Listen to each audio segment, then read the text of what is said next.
BJP के राष्ट्रीय महामंत्री तरुण चुग ने एसआईआर प्रक्रिया को लेकर कांग्रेस, ममता बनर्जी और उनके सहयोगी दलों पर गंभीर आरोप लगाए। चुग ने कहा कि वोटर सुधार एसआईआर लोकतंत्र के लिए अमृत है और ये पूरी तरह संवैधानिक प्रक्रिया है, जिसके जरिए नकली और घुसपैठिया वोटरों की पहचान की जाती है। उन्होंने दावा किया है कि एसआईआर प्रक्रिया हर 20 साल में की जाती है और इसका उद्देश्य मतदाता सूची से ऐसी फर्जी प्रविष्टियों को हटाना है जो लोकतांत्रिक प्रणाली को कमजोर कर दी है। तरुण चुग ने कांग्रेस पर आरोप लगाया कि वो घुसपैठियों को बचाने के लिए भ्रामक बयानबाजी कर रही है, जबकि संविधान स्पष्ट करता है कि मतदान का अधिकार केवल भारत के नागरिकों को ही प्राप्त है। वोटर शुद्धिकरण लोकतंत्र के लिए अमृत है और ये एक संवैधानिक प्रक्रिया है। घुसपैठिया वोट, नकली वोट, मृत वोट,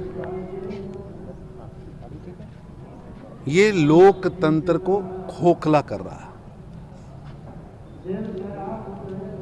एक दीमक की तरह और हर 20 साल बाद एसआईआर होता है, जिससे घुसपैठिया नकली वोट डिटेक्ट और डिलीट होता है। पर दुर्भाग्य है कि इंडी गठबंधन के नेता श्री राहुल गांधी सहित, चाहे वो ममता जी हो, चाहे डीएमके हो,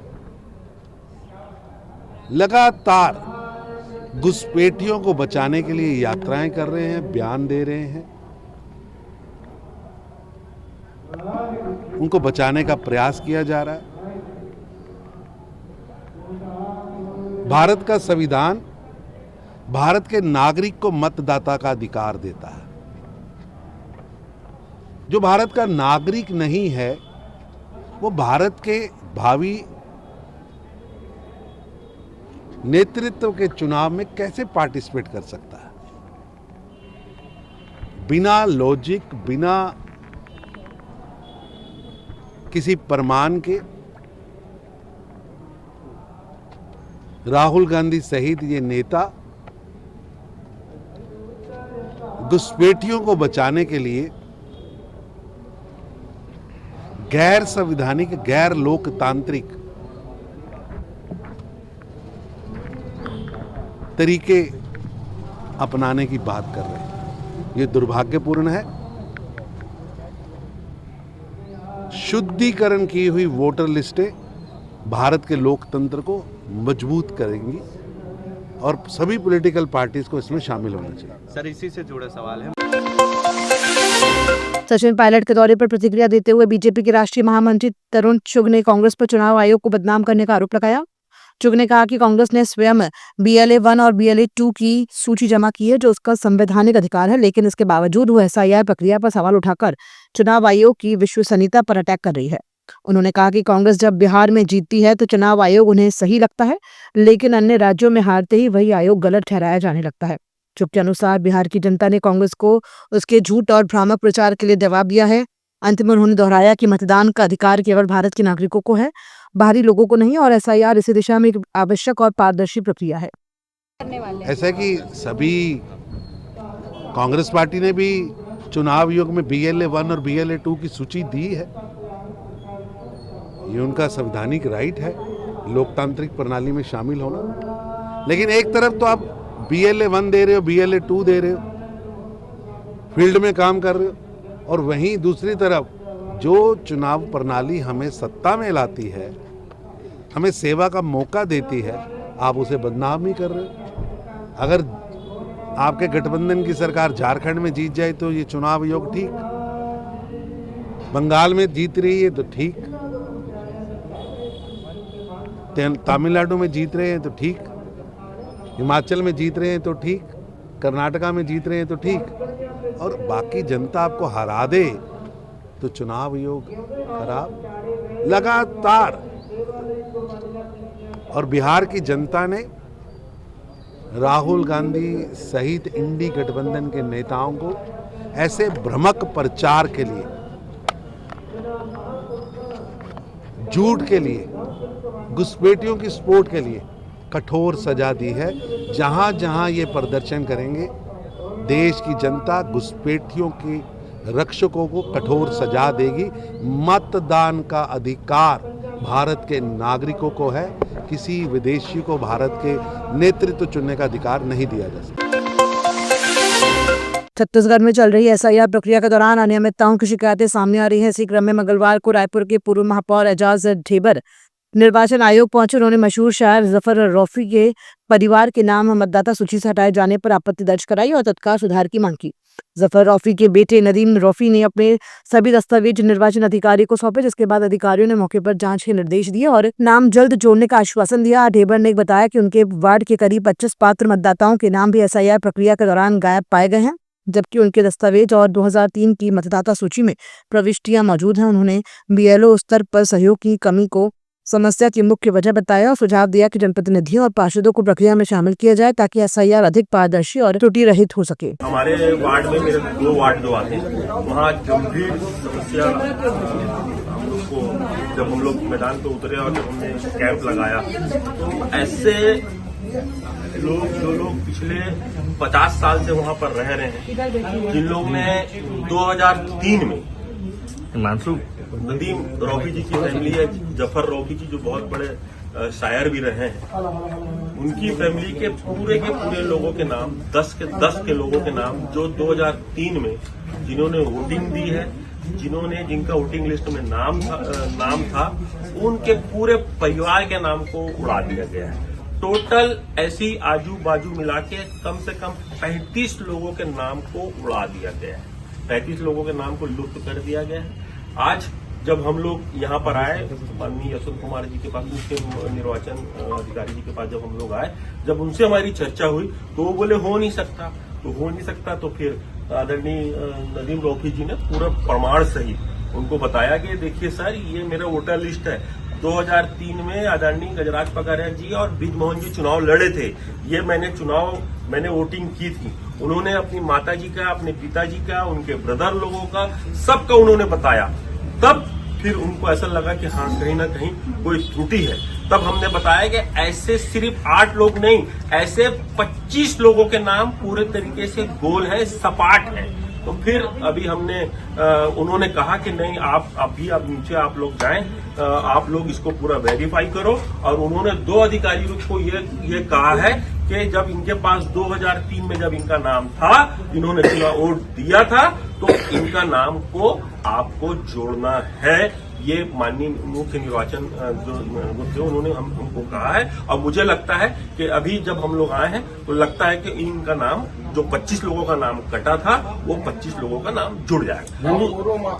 दूसरी बात मैं जो लेकर आया था, बीएलओ लोग पूरे तरीके से सहयोग नहीं कर रहे हैं। मैंने उनसे मांग की है कि कम से कम जो वार्ड के पार्षद हैं, भले चाहे वो भाजपा के हों, चाहे वो कांग्रेस के हों, चाहे आप किसी की भी पार्टी के हों, मगर उनका पूरा सहयोग लिया जाए। क्योंकि मुझे नहीं लगता कि ये बीएलओ लोग के भरोसे पूरे तरीके से रायपुर शहर में निर्वाचन की प्रक्रिया सही हो सकती है। इसलिए इसमें जनप्रतिनिधियों की भागीदारी है, वो सुनिश्चित किया जाए। सचिन पायलट के बस्तर दौरे को लेकर भाजपा विधायक पुरंदर मिश्रा ने तीखी प्रतिक्रिया दी है। उन्होंने आरोप लगाया कि एसआईआर प्रक्रिया का बहाना बनाकर पायलट अपने भूले बिसरे लोगों को ताकीद करने आ रहे हैं ताकि उनका राजनीतिक धंधा पानी चलता रहे। मिश्रा ने केंद्रीय गृह मंत्री अमित शाह के उस बयान का उल्लेख किया जिसमें शाह ने 31 मार्च तक नक्सलवाद समाप्त करने की बात कही थी। उन्होंने कहा कि अब उसी परिचर्चा के बीच कई तरह की गतिविधियां देखने को मिल रही हैं। विधायक ने सवाल उठाते हुए कहा कि कहीं ना कहीं उनके संबंध होंगे, तभी तो वे बस्तर जा रहे हैं, वरना क्या जरूरत है। देखिए, एसआईआर जो है मतदाता सूची का शुद्धता करना है। जो बाहर के विदेशी लोग घुसपैठ करके रह रहे हैं उनका कटना चाहिए। जो हमारे को छोड़ के चले गए स्वर्ग, उनका कटना चाहिए। और जो छत्तीसगढ़ छोड़ के बाहर रह रहे हैं उनका भी कटना चाहिए और शुद्धता हो। मुझे लगता है कि 20 सालों में कोई मतदाता सूची का पुनरीक्षण नहीं हुआ था, ये हो रहा है। मैं इसका स्वागत करता हूँ और चुनाव आयोग को बधाई देता हूं कि इतना मजबूती से काम कर रहे हैं। आपने पूछा कि सचिन पायलट जी आ रहे हैं, बस्तर आ रहे हैं। मुझे ऐसा लगता है एसआईआर का बहाना है, कोई उनके भोले बिछड़े लोग और जो बच गए हैं उनको ताकीद करने आ रहे हैं कि अपनी आप जान बचा रहे हो ताकि हमारा धंधा पानी चलता रहे। कौन भूले बिछड़े लोग? अभी क्या चल रहा है? अमित शाह जी ने क्या संकल्प लिया है? हम 31 मार्च तक नक्सलाइट का खत्म कर देंगे, अंत कर देंगे। अब उस परिचर्चा में चल रहा है सब कुछ, देख रहे हैं कहीं ना कहीं उनके संबंध होंगे, तभी तो बस्तर जाने। तो बस्तर जाने की क्या जरूरत है? दिल्ली में नक्सली कमांडर हिड़मा के समर्थन में लगाए गए नारों को लेकर भाजपा सांसद संतोष पांडे ने तीखी प्रतिक्रिया दी है। पांडे ने कहा कि नक्सल विचारधारा अपने अंत की ओर है, लेकिन दिल्ली और अन्य शहरों में बैठे कुछ लोग इसकी आड़ में धंधा चलाते रहे हैं, इसलिए अब उनकी बेचैनी बढ़ गई है। सांसद ने आरोप लगाया कि दिल्ली और जेएनयू में बैठे कुछ समूह नक्सल समर्थन की भूमिका निभाते रहे हैं। उन्होंने तंज कसते हुए कहा कि इनमें से कई लोग अब छाती पीट रहे हैं, शायद 2-3 दिन से ठीक से खाना भी नहीं खा पाए होंगे। पांडे ने कहा कि केंद्रीय गृह मंत्री अमित शाह की तय समय सीमा से पहले ही नक्सलवाद का लाल गलियारा लगभग समाप्त होने की कगार पर है। उनके अनुसार नक्सलवाद खत्म करने की प्रक्रिया तेज हो चुकी है।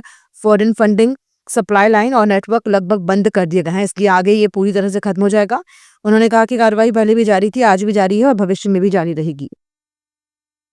इनके फूफा जी वो तथाकथित जो जज थे जिसको इन्होंने उपराष्ट्रपति के लिए कैंडिडेट बनाया था, और जो मांझी ने जो स्टेटमेंट दिया, और जो अभी दिल्ली में जो 2 लोगों ने जो किया है, एक कुल मिला करके, हाँ ये सारे उनके रिलेशन वाले हैं, एक ही गोतियार हैं इनके। भूपेश बघेल जी इटली का चश्मा उतार करके देखें, जिस प्रकार से निर्वाचन आयोग का काम चल रहा है। हम सब जानते हैं कि जितनी पारदर्शिता के साथ बिहार में इलेक्शन हुआ, 12 राज्यों में, और ये प्रथम चरण में जो चल रहा है, इसमें किसी भी प्रकार की किसी को शंका नहीं है, सभी पारदर्शिता के साथ हैं। अब भूपेश जी को कुछ भी विषय तो मिल नहीं रहा है, इनके नेता भी गायब हैं, जवाब देने के लिए बिहार चुनाव के बाद तो कुछ बचा नहीं है, तो क्या करें? कुछ ना कुछ बोलना है, कुछ ना कुछ। ये तो उनके ऊपर बहुत ज़्यादा टिप्पणी करने की, बोलने की आवश्यकता नहीं।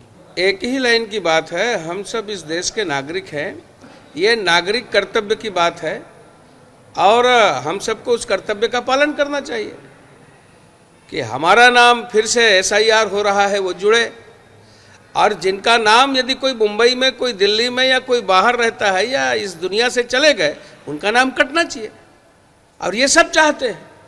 दीपक बैज को मैं बहुत अच्छे से जानता हूँ, हमारे समय सांसद थे, हमारे मित्र थे। अब बस्तर में तो अब कुछ रहा नहीं, लखमा के बारे में तो वो बोलेंगे नहीं, भूपेश के बारे में क्या है, कैसा है, ये सब जानते हैं। तो कुल मिला करके वो पद यात्रा करे, जो यात्रा करना है। अब कांग्रेस की जो है वो यात्रा भी सबके ध्यान में आ चुका है। प्रधानमंत्री जी के आने के पहले हम सब जानते हैं, जिसे लाल गलियारा कहते थे, पशुपति से लेकर के तिरुपति तक की जो इनकी कल्पना थी, और ऐसे अनेक उड़ीसा, झारखंड, छत्तीसगढ़, आंध्रा, नक्सलियों का समापन उनको दिखता नहीं क्या? समापन की ओर है, और यही लोग हैं जिन्होंने सब प्रकार से पक्ष लेने का काम, इनके ही गोतियार हैं, इनके ही कुल घराने के लोग हैं जो आरोप लगा रहे हैं। मैं फिर से कहना चाहूँगा कि इनका जो उपराष्ट्रपति का कैंडिडेट था वो इसी विचारधारा का था, जो सलवा जुडूम का विरोधी था, और आज जब हो गया है तो चाहे कांग्रेस की वो पदाधिकारी मांझी हो, या दिल्ली में जिस विचारधारा को आप लोगों ने देखा है कि हिड़मा के मरने के बाद किस प्रकार से छाती पीट रहे हैं, तो ये उपलब्धि नहीं है। छत्तीसगढ़ जहां अंत्योदय पहुंचा नहीं था, अब अंत का उदय फिर से होगा, फिर से पुल, पुलिया, ब्रिज, चिकित्सालय, स्कूल, और एक अमन आने वाला है छत्तीसगढ़ में। तो ऐसा छत्तीसगढ़ के लिए सौभाग्य की बात है, माननीय प्रधानमंत्री जी आ रहे हैं, तो हम सबको उनका स्वागत करना चाहिए। बहुत लोग हैं, अर्बन जितने भी हैं, अब सब तो बिल से निकल के भाग गए हैं, कोई बचे नहीं हैं। विचारधारा भी इनका समापन की ओर है। आप देखते जाइए आगे क्या